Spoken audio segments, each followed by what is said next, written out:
Hey there everyone, my name is Mary from therosehomestead.com and today we're continuing with the very sourdough Thanksgiving series and we'll be making sourdough dressing, so stay tuned.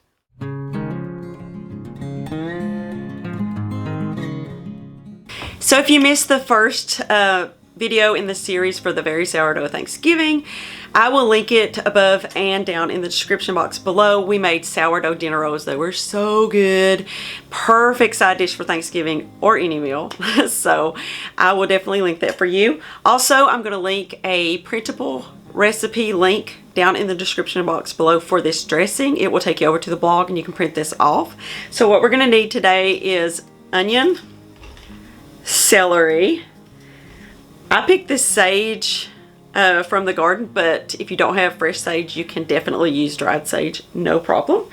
I'm also going to be using some turkey broth that I made a few days ago, but you can just use store-bought, it's fine. I would probably suggest that you use the unsalted broth if you buy it from the store because you want to be able to control the salt in the recipe.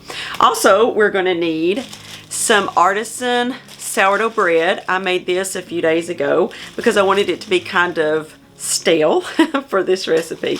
And that's it, salt and pepper, that's all of it. So we're gonna start preparing our vegetables. I have a cast iron skillet. You want a large skillet that's oven proof for this recipe because we're gonna put everything together in that skillet and then stick it in the oven to bake off. So let's get these veggies ready and in the skillet, and then we'll get our bread ready to toast in the oven.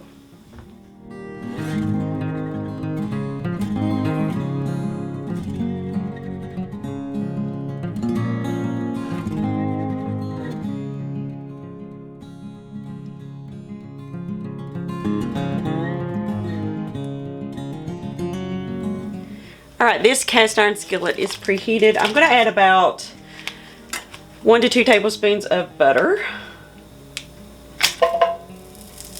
I use salted butter just for reference. I'm just going to put the veggies in here.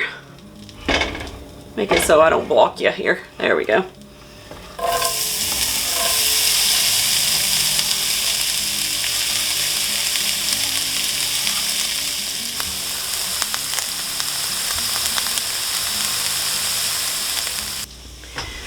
Okay, I have the oven preheating to 400 degrees. We're going to toast this bread, but I'm going to cube it up first.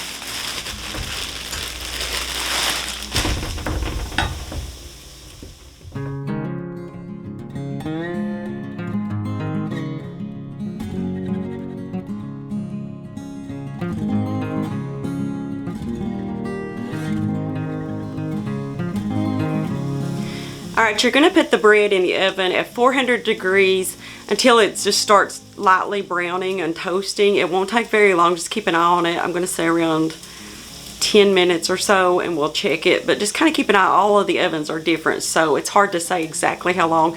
But just keep an eye on it, maybe 10 to 15 minutes, and then we'll get it out. And this is going to come together rather quickly after that, so it won't be long. I'm going to add some garlic. I have some pickled garlic that I keep in the refrigerator. I'm going to do 2 cloves of garlic. It's optional if you don't want garlic in yours, but we love garlic, so.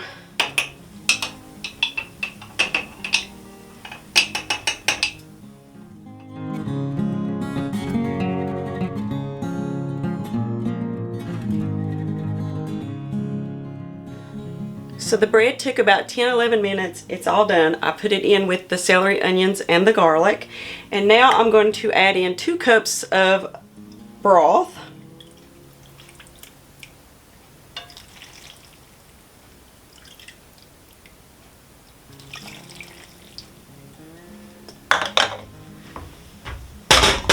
So at this point, I haven't added any seasonings, any salt or anything, so I'm going to add quite a bit of salt because there wasn't any salt in anything. I made the broth myself, so I know that it wasn't salted, and I'm just going to kind of generously give this some salt.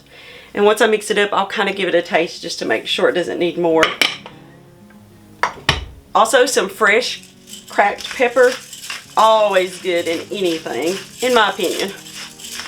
Alright, just mix that up until you can tell that the bread has kind of sopped up the broth that you put in there. And when I took the bread out of the oven, I failed to mention this, I'm sorry. You need to decrease the temperature to 350 degrees. So I'm going to put this in the oven for probably close to 40-45 minutes. I want to really bake this down. I want to make sure that the bread gets nice and toasty. So I'm going to taste this for salt. I'm going to get it in the oven and then I'll show you the end result.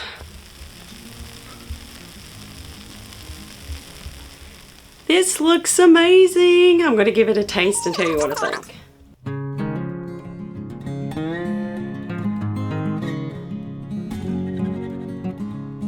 That is so delicious. Like, I'm going to founder on this. I thought I would freeze it and save it for Thanksgiving, but I don't know. It's so good. I think we're going to have this for supper. Wow. The sage, of course, with dressing, you have to have sage. But the fresh sage really does add some. If you can find it at your grocery store in the produce aisle, I highly recommend using fresh sage because it's just completely different than the dried sage. It'll still taste good, but there's just an element of freshness to the dressing when you use the fresh sage. It's crunchy. The bread got crunchy, but not too crunchy. It's just good. You have to try it. Please let me know in the comments below if you try this because it is so good. I'm gonna go get a plate of this and then I'll come back and wrap up the video. All right, guys, that's sourdough dressing. Perfect for Thanksgiving or today. That's what I'm gonna do. So if you like this video, please give it a thumbs up. And if you enjoy videos on cooking from scratch, gardening, food preservation, and homesteading, I would really appreciate if you consider hitting the subscribe button down below. I make 2 new videos every week on Monday and Thursday. As I said before, you can get a printable recipe of this on the blog. I'll leave a link down below. And yeah, I guess that's it for today. Next up will be the last Thanksgiving dish that I'm going to share with you, and that is a sourdough pumpkin roll. I'm really excited to share that with you as well. So, all right, guys, we'll see you on the next video.